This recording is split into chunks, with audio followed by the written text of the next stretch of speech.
Miren qué interesante, en el mundo del delincuente, es decir, aquellos juristas no logran ingresar en el mundo delincuencial, y no es que precisamente se va a cometer delitos junto a ellos, sino que vamos a estudiar un poco más a profundidad de dónde nace ese origen o ese criminal, pues llámese un psicópata, llámese un homicida, llámese un sicario. Entonces tenemos que remontarnos a la génesis de esta persona desde su primer homicidio, su primer delito, y de ahí pues hacer una línea de tiempo, ¿sí? También la criminología apoya mucho lo que es el tema de prevención y de rehabilitación, que tomó la palabra del licenciado que me antecedió. En efecto, nosotros no estamos haciendo nada si se cumple con un trabajo durante todo lo que es el procedimiento o todo el protocolo que lleva lo que es iniciar una causa de investigación hasta la decisión final de un juez. Si cuando esta persona ingresa a un centro penal por un delito menor y en las cárceles pues no les estamos dando lo que ellos deben obtener, que es una rehabilitación, una resocialización y a futuro, una vez cumplida la pena, una reinserción en la sociedad. Entonces de esa manera nosotros vamos mermando lo que es pues la criminalidad. Miren qué interesante, les traje este caso. Este es un caso que obviamente yo soy perito forense en la escena del crimen en el Instituto de Medicina Legal de Panamá. Ya tengo 15 años de servicio, gracias a Dios. Pero en este caso yo actué como perito forense en la escena del crimen. Sin embargo, puse a prueba pues los conocimientos de criminología. ¿Qué sucede en estos casos? Que muchas veces tenemos a personas sindicadas. Pero resulta pues que la persona sindicada en algunos casos lo podemos ver tranquilo, sereno, colaborador, ojo. Pero cuando vemos a estas personas en esa condición de paz y de tranquilidad, ahí es donde deben ustedes entonces prestar atención. ¿Sí? La paz y la tranquilidad, pues, déjenme echar hacia atrás. Perdón, esa es la paz y la tranquilidad de una persona que en efecto ha cometido un delito, pero que dentro de sí pues está tratando de buscar ese sosiego y de mantener esa colaboración con las autoridades de justicia para que no lo vean como un posible autor. Y en efecto, en el caso acá de Militza, esto ocurrió, dice, me permito leer, con llanto. Uno de los autores del homicidio de la estudiante de medicina Militza Camarena pidió perdón. Pero eso no fue suficiente, pues fue condenado a 20 años de prisión, al igual que otro de los sindicados. 20 años por un homicidio de una estudiante de enfermería, femicidio. Durante la audiencia se dio a conocer que Roderick Valdés tuvo una relación sentimental oculta con la joven y hasta aceptó que había participado en el homicidio y que estaba presente cuando los otros asesinaban. La causa de la muerte fue a golpes en un paraje solitario. No había cámaras, no había residencias en el lugar, no había nada en su entorno donde la joven pues encontraron el cuerpo exánime. El joven rompe el llanto y se declaró arrepentido al punto que pidió perdón a la familia, alegando que fue Satanás quien lo llevó a cometer el horrendo hecho. Miren lo que él alega, que fue Satanás. Aquí vemos pues la imagen de la joven, ¿verdad? Oyotzisa. Ahora miren lo interesante de este caso. Esto fue en el año 2013, básicamente, ya estamos inmersos en lo que era el sistema acusatorio. El fiscal de la causa, Leonardo Paul, dijo que se realizó una investigación acertada y rápida por parte de la Dirección de Investigación Judicial. La Dirección de Investigación Judicial no es más que la policía que se encarga de lo que son los protocolos o los procedimientos, pero meramente de investigación en el campo, ¿sí? Ellos son los que el fiscal designa para hacer las entrevistas, para ver las cámaras en el lugar y cualquier otra diligencia pues que el fiscal decida pues practicar. Ahora bien, ¿cómo se logró capturar a los responsables de este caso? Cuando nos presentamos a la residencia pues del señor Roderick, ¿verdad? Por la autoridad competente, en este caso era el fiscal Leonardo, solicita a los peritos de criminalística de campo que realicen la diligencia de inspección. Nosotros somos los idóneos y somos los que conocemos cuáles pruebas les pueden servir al proceso de investigación en su conjunto, ¿sí? No solamente para el Ministerio Público, sino también para las partes. ¿Por qué? Porque lo que buscamos nosotros es esclarecer el hecho, indistintamente de quién salga responsable en el mismo. Al llegar al lugar, se imaginan conmigo aquí, este era 3 cuartos seguidos, un cuarto, segundo cuarto, tercer cuarto. Acá teníamos el área de la sala, luego teníamos el área de la cocina y finalmente pues teníamos el área del baño y servicio. Nosotros ingresamos y el señor Roderick, muy amable, muy atento, muy calmado, nos permitió el ingreso y accedió pues a todo lo que tenía que ver con el proceso de investigación, alegando de que él mismo no tenía nada que ver con el hecho ocurrido, mucho menos pues con la muerte de la joven. Cuando iniciamos la diligencia, que ya se le leyeron todos los protocolos de los derechos y demás por parte del fiscal, obviamente yo inicio un orden cronológico, porque es lo que debe de hacer un perito forense en la escena del crimen. Lo primero, antes de ingresar a una escena del crimen, es hacer una lectura del mismo, del lugar. ¿Cómo hacemos esa lectura? La tenemos que hacer obviamente desde afuera. ¿Y cómo lo hago yo en mi posición? Colocarme en la posición del homicida o del sujeto activo para poder entender qué fue lo que ocurrió. Puesta desde afuera, ingresé obviamente pues a la primera habitación, a mano derecha, que esta habitación correspondía a la habitación de su. Bien, la casa está extremadamente limpia. ¿Qué nos indica nosotros? En una casa donde vive un caballero y está extremadamente limpia, algo pasa. El hombre no es así.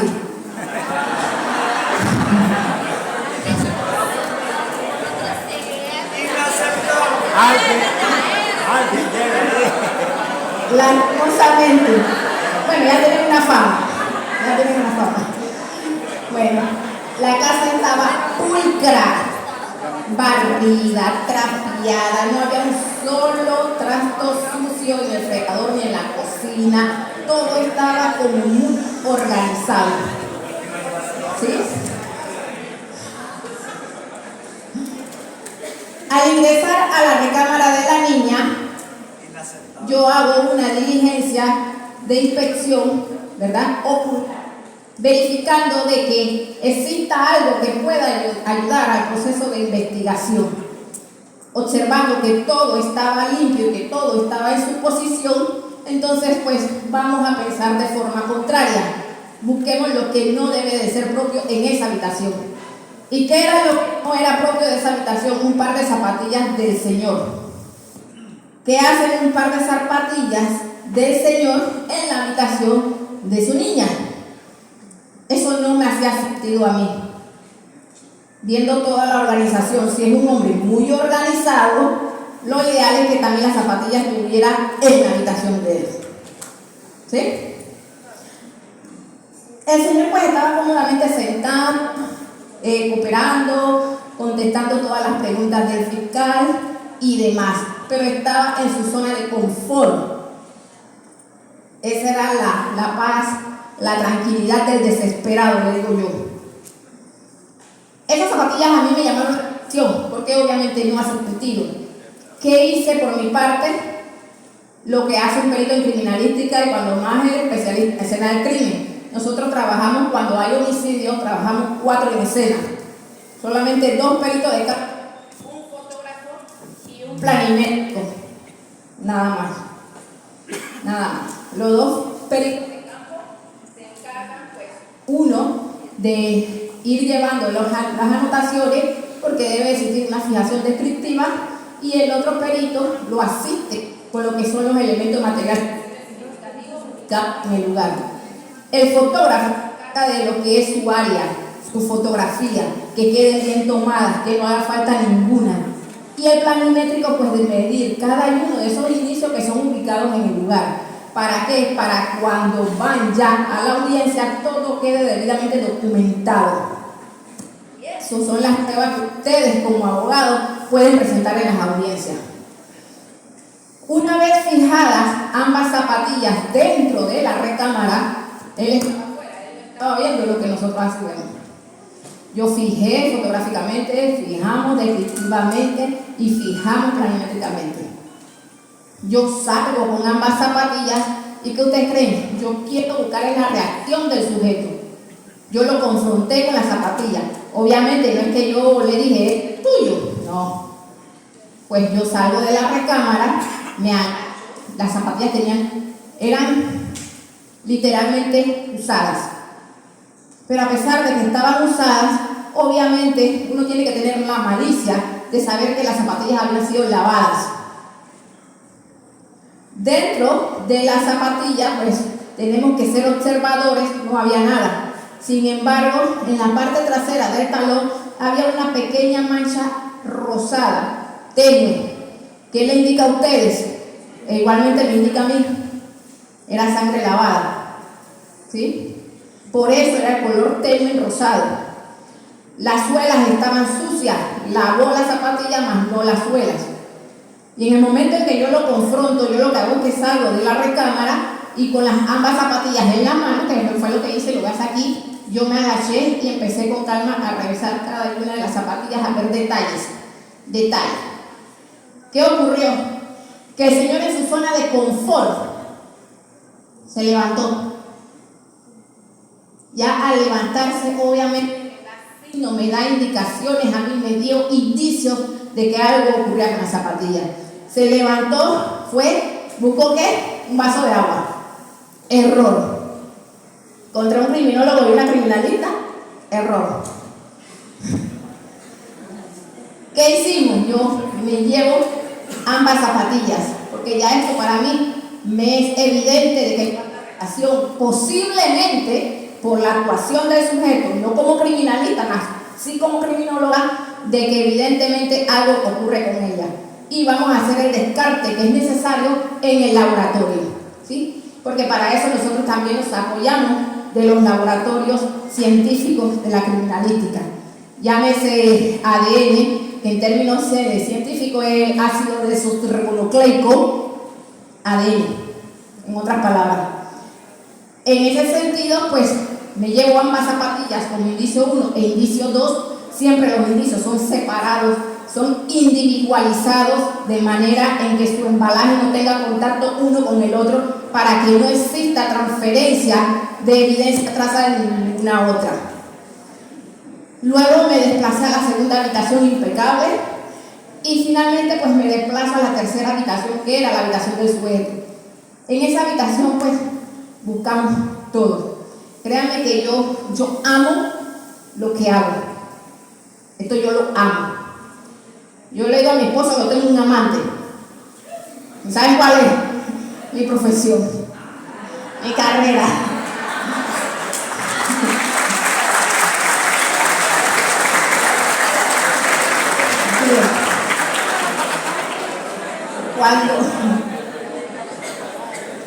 Cuando ingreso a la última habitación, hicimos una búsqueda exhaustiva. Ustedes saben lo que es exhaustivo. Yo soy demasiado maliciosa y meticulosa, muy observadora. Un perito debe de ser observador y debe en una escena de activar todos los sentidos organolépticos. ¿Cuáles son? El tacto, la vista, el oído. Antes escuché que el tigre decía, ¿dónde está la tigresa? Porque estaba atenta.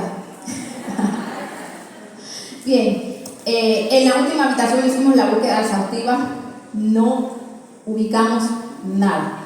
Sin embargo, pues también levantamos el colchón del señor, le quitamos la sábana, pero le pregunto yo a mi compañero, al perito que me asistía, recuerden que le dije que éramos dos de campo. ¿Ya buscaste debajo del colchón? Dice, sí. Yo levanté el colchón nuevamente, lo levantó. No había nada. Yo me fui al closet del Señor y busqué en los bolsillos de los pantalones y en los bolsillos de la camisa. En el closet. La canasta de la ropa sucia la volteé, la basura la busqué. Una búsqueda hasta que al final le digo a mi compañero, yo quítate la funda, se dice acá, o el forro de la almohada. Ya revisaste la almohada, dice, sí, ya la palpé y no se siente nada, yo quítale la funda. Y cuando le quitó la funda, habían 3 gotas de fluido biológico. 3 gotas. Parece que fue lavada, pero también ahí le quedó gota. Bueno, finalmente lo que hicimos para obviamente no llevar esa almohada al laboratorio es que es válido también esta pericia, más para los de campo, hacer un recorte. Y si quiero yo preservarla doble, lo que hago es que le paso un frotis con un hisopo para obtenerla como de manera con hisopo y de manera también tangible. ¿Qué hice yo? Apliqué las dos para cuidarme salud. Agarré un hisopo, ¿verdad?, al cual le aplicamos solución salina. ¿Por qué la solución salina? Porque la solución salina viene preparada del laboratorio de química, más no por parte de nosotros, para poder levantar la muestra de fluido biológico que estaba seca. Y así permite pues la transferencia entre el fluido biológico y la solución salina. Y a su vez también la conserva.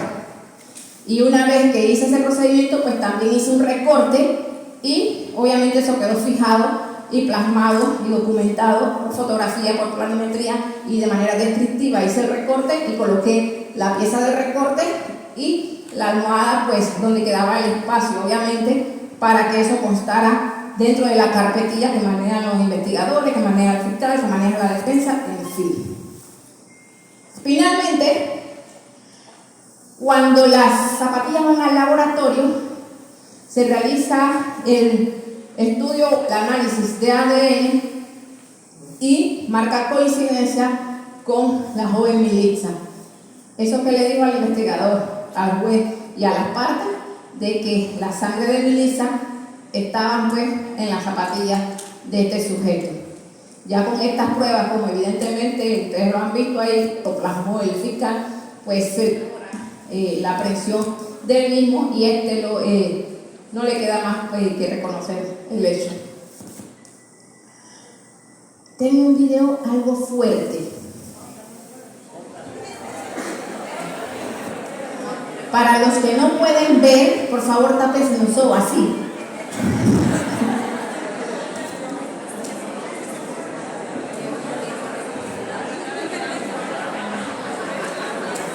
Pero nosotros, pues los criminalistas, tenemos que codearnos con lo que es la muerte, con los delitos, con todo este tipo de situaciones que a veces de verdad no se crean que somos de hierro. Yo soy ser humano, yo sufro, yo siento, pero los delitos que más me afectan, y yo lo debo reconocer, son los delitos de menores, los delitos de niños. Pero lo que no puedo permitirme es quebrarme delante del hecho. Así que toca pues aguantar ahí. Bien. Ahora vamos. No quiere salir el video, es muy fuerte. Sí, pídanos el video, por favor.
Nosotros somos como simplemente.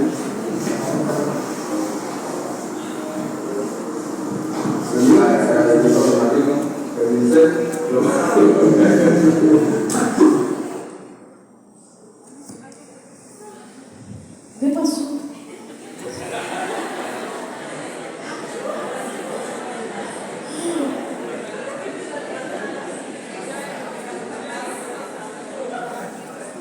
Les dije que se taparan los ojos. Bien. Ustedes que son abogados, de igual forma, pues quienes están estudiando para ser abogados, tienen que ver con lo que es el tema del derecho, ya sea derecho administrativo, en fin, en todas las ramas en las que se divide el derecho. Sin embargo, para los que están básicamente en el derecho penal, más para los que son fiscales de homicidio, debemos de aprender pues a convivir con esto, ¿sí?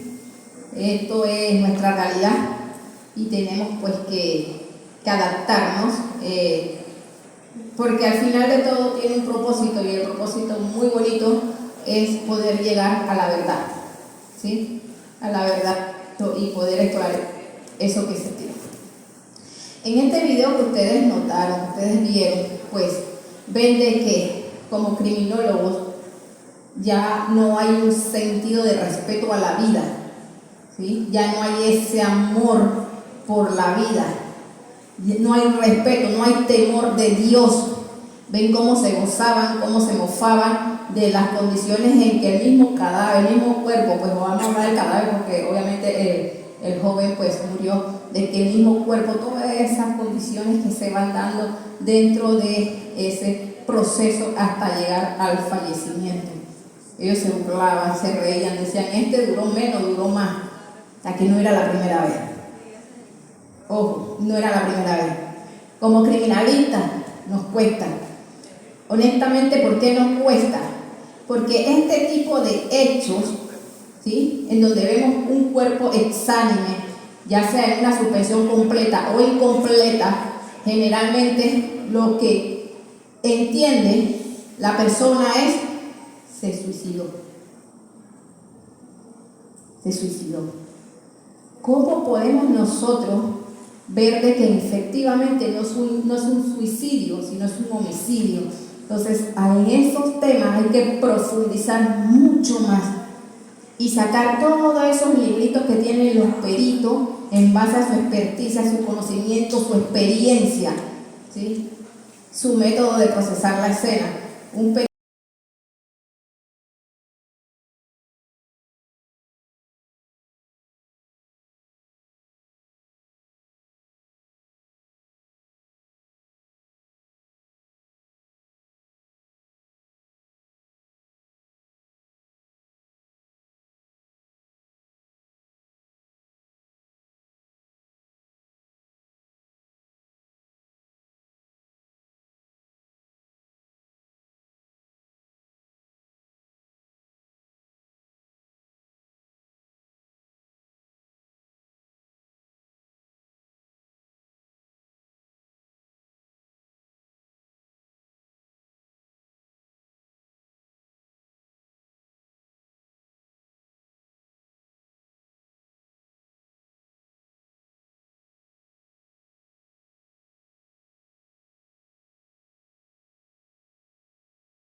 Hyundai también, Hyundai Elantra y demás, pues nosotros ya lo tenemos tipificado de manera coloquial, los peritos, como el combo. Cuando nos dicen, bueno, que hace una diligencia de un vehículo, ya sabemos que es aquí arriba y ya sabemos que es el combo. Cuando llegamos, pues evidentemente sabemos de que se le han llevado la computadora y la batería, ese es el combo.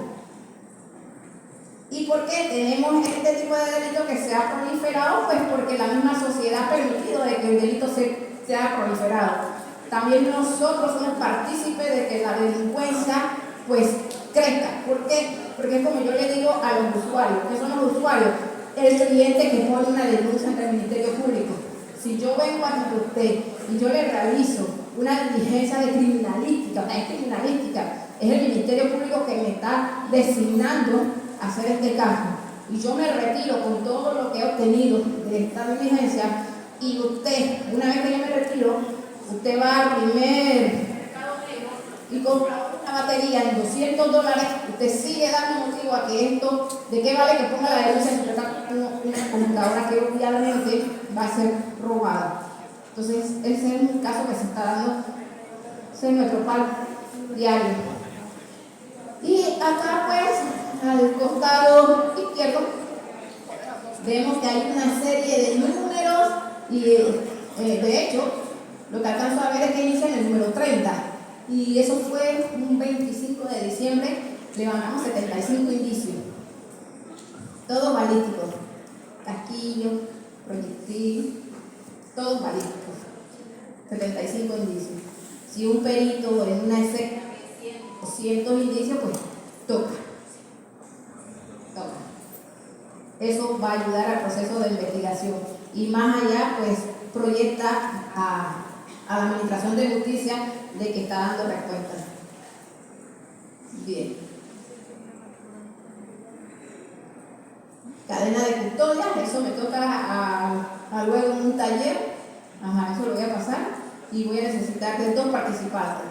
Lo mejor es alumno de salón.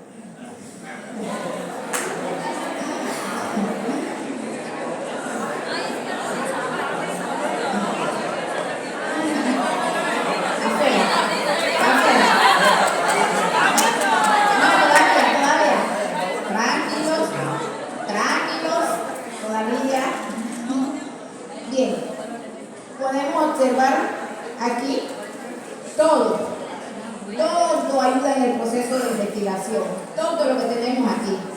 Si ustedes logran observar, miren, aquí, esto es una práctica de la universidad, yo soy docente, y yo pongo a mis alumnos a que desde estudiantes empiecen a hacer prácticas, porque generalmente pues de nada vale la teoría si no tienes la práctica. Lo que aprendes de manera teórica debes de realizarlo y así tener una idea a futuro cuando te toque emplear, ya sabes lo que debes hacer, no solamente por papeles o por literatura, sino que lo aplicaste, lo hiciste, tuviste el contacto directo con ese taller. Entonces, esto que ustedes ven es un taller de universidad que levantaron pues mis estudiantes. ¿Con qué? Con elementos no precisamente forenses, con elementos atípicos, pero que son funcionales para lo que es el levantado de un rastro de calzado. Que yo les solicité, solamente les pedí que me trajeran una malla, ustedes ven aquí la malla, ¿para qué? Sirve de soporte para que eso no se quiebre, el moldeado no se quiebre. Les pedí, esto sí lo aporté yo y ellos trajeron su cinta métrica, es que está un poquito deteriorada, pero funciona. Bueno, y esto es yeso blanco, ¿sí? Yeso blanco. Y aquí ven un bonito rastro de calzado. ¿Qué se busca en el rastro de calzado? Que quizás ustedes dirán, no, pero un rastro de calzado, o sea, eso no sirve, es irrelevante. Señores, cuidado. Yo he estado en casos en donde se ha logrado detener a personas y se han condenado por homicidio por rastro de calzado. Se lo narro muy rápidamente. A mí me tocó asistir a un caso donde era una pareja, ambos murieron, 2 jóvenes. El joven tenía un disparo en la cabeza y otros en tórax, y la muchacha pues, tenía otros disparos. Murieron en la cama abrazados Los sujetos ingresaron de madrugada. Solamente dejaron viva a la niña, una niña de 6 años. La niña no la mataron. Cuando los sujetos ingresan a la residencia, los ultimaron. Pero cuando yo llego al lugar del hecho, recuerden que les dije que eso todo lleva una secuencia, lleva un porqué de las cosas y una razón.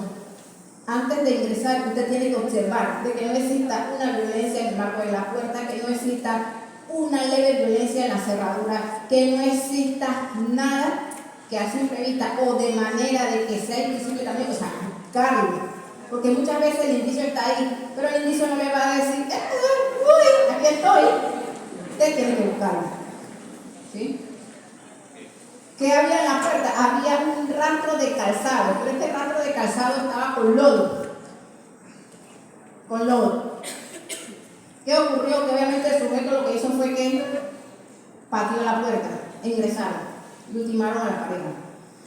Cuando ya yo tengo un rastro de calzado con lodo y no tengo el equipo en su momento, el perito tiene que tener la experticia para poder de todas formas tratar de llevarse ese indicio y que pueda incorporarse dentro del proceso de investigación. Obviamente tenía los tapes que se utilizan para levantar las huellas latentes y para mí era funcional. Entonces agarré tape, lo plasmé sobre la huella con lodo. Primero se tomaron fotos. ¿Para qué? Para dejar en evidencia de que efectivamente ese rastro iba a ser levantado de esa puerta y se midió por medio de planimetría la altura y el ancho. ¿Sí? Ya eso le indica a qué altura la persona pateó la puerta. El día de mañana me parece que es un cojo, no. Ya, bien conjunto se van mirando una cosa con la otra. ¿Qué ocurre? Levanto el rastro de calzado, pues y lo plasmo sobre un papel. No tenía una puerta latente muy ancha ni muy larga y utilicé 2 hojas blancas 8,5 por 13 y fue válido. Las pegué ambas por la parte posterior y el rastro pues lo puse por la parte anterior. Ni siquiera había algo de por medio que dificultara con su lectura ni el análisis. ¿Sí me explico? Luego eso fue aportado al departamento de trasología forense, un departamento que tiene que ver con los rastros de calzado. Pero ¿cómo nosotros encontramos al responsable o a la persona que pues calzaba ese zapato ese día? Si nosotros no tenemos una base de datos para tal efecto. ¿Qué se hizo? Pues ahí entró el Ministerio Público con los investigadores. Ya tenían unos sospechosos solamente. ¿Qué hizo el Ministerio Público acertadamente? Hizo una orden de allanamiento. Al pedir una orden de allanamiento ya el fiscal sabe lo que tiene que buscar. ¿Qué buscó? Zapatos elementales, mi querido Watson. Y cuando agarró el zapato, match. Obviamente tenían las mismas características e incluso nosotros cuando caminamos tenemos marcas particulares también dentro del zapato. Y nuestras marcas particulares quedan en ellas impresas. Hay desgaste, algunos desgastan adelante, otros desgastan atrás, otros a la izquierda, otros a la derecha. Todo eso forma parte de lo que es el estudio de la taxonomía. Seguimos. Bien, tenemos un proyectil. Este proyectil obviamente está inmerso dentro de lo que es un lago hemático, que el lago hemático no es más que un charco de sangre. Este proyectil tiene unas características muy bonitas para un balístico. Aporta, ustedes no tienen ni idea lo que aporta este proyectil. Este proyectil le indica a usted una vez que ubican el arma que evidentemente ese proyectil corresponde a esa arma. Porque las armas pues tienen una particularidad, que tienen unas estrías, que esas estrías son únicas y pues que quedan impresas en el proyectil. Y ya al ubicar el proyectil y al ubicar a un sujeto con un arma que se la encuentre y se haga un análisis balístico, probablemente le va a arrojar resultado de que eso guarda relación con un homicidio que se cometió hace 2 años atrás. Ya depende del fiscal y depende de las partes y depende del sujeto que indique pues cómo esa arma guarda relación con un homicidio. Vemos por acá lo que es, esta parte me gusta mucho, huellas dactilares o rastros papilares. Siempre vemos hablar de las huellas, sí, las huellas son importantes, pero la huella también tiene su técnica, tiene su manejo. Aquí en este precisamente lo realicé yo también. Yo soy perito de copia, lo que tiene que ver con resaltado y revelado de huellas, y aquí apliqué un un químico que se llama ninidrina. ¿Qué es la ninidrina? La ninidrina lo que permite es que la huella se fije, se adhiera a la superficie. Una vez ya ella se fija o se adhiera a la superficie, pues yo nada más le tomé una vista fotográfica. Pero no solo eso, yo cumplo con otros procedimientos que van más allá de lo que es la vista fotográfica, que respaldan que evidentemente con esa huella se levantó de esa placa metálica. Todo tiene un fin. Y vemos pues acá, parece un chocolate, ¿de qué marca? Snickers. Bueno, si vemos el chocolate, no solamente el perito se limitó quizás a lo que era el estuche, sino que está haciendo un hisopado para poder obtener ¿qué? Saliva. Al obtener la saliva ya probablemente puedes tener un indicio para hacer una vinculación con una persona, pues que mordió el sneaker. Y aquí vemos pues un vaso también. En este vaso también hay bastante elementos. Así que en un vaso pueden existir hasta 3 indicios. ¿Por qué? Porque ustedes quizás solamente están viendo el vaso, pero yo no estoy viendo el vaso, yo veo más allá del vaso. Yo estoy viendo el vaso, que ya de por sí solo el vaso es un indicio. Veo también lo que es el ADN. La persona que tomó agua de ese vaso dejó su ADN, al cual se le puede practicar perfectamente un hisopado, se embala y se envía al laboratorio de ADN para buscar por la correspondencia de la persona que tomó. Y no solamente al vaso le veo el ADN, sino que también lo más probable es que existan unas huellas dactilares y yo pueda conseguir una correspondencia con la misma.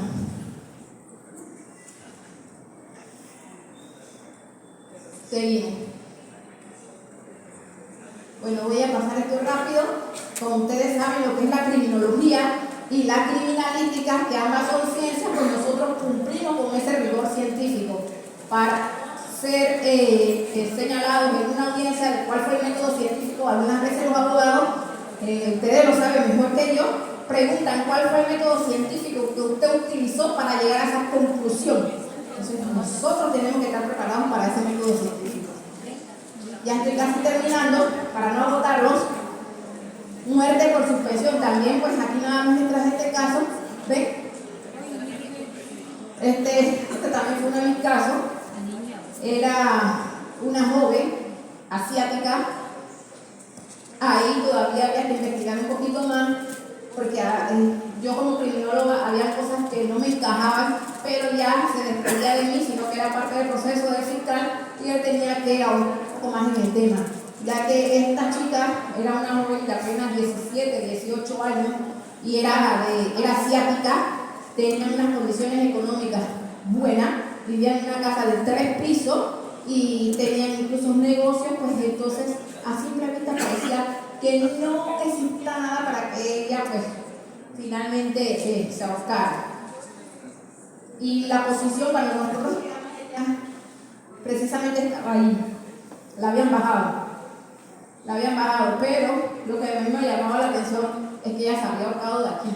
Según el hermano, que fue el primero que la encontró, dice que él la encontró colgando de aquí, ató ahí al camarote, pues, y ellos decidieron bajarla para no ver esa escena tan drástica. Acá vemos pues de que se levantó el indicio 1, que el indicio 1 era una soga, buscando que la correspondencia entre el surco del cuello y la soga. Tenemos pues también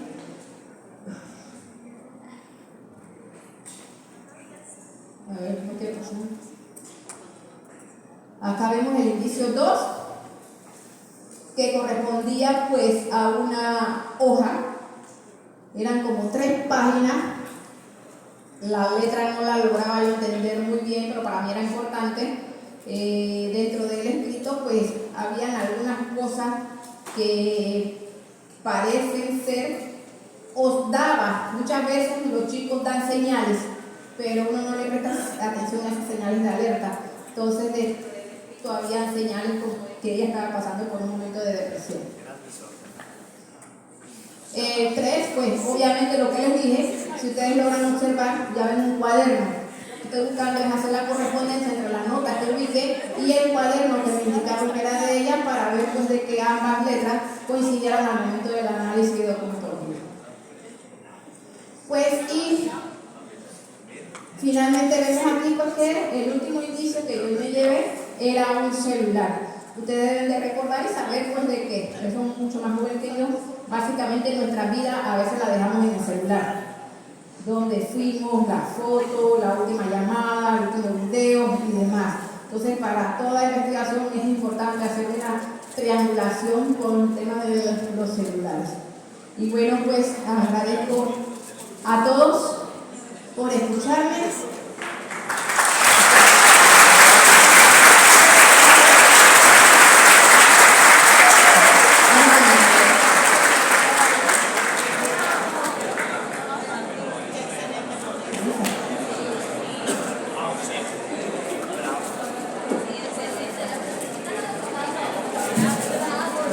Muy buena exposición de la máster Aurelia. Posterior, aquí mismo continuamos con lo que es el taller de cadena de custodia.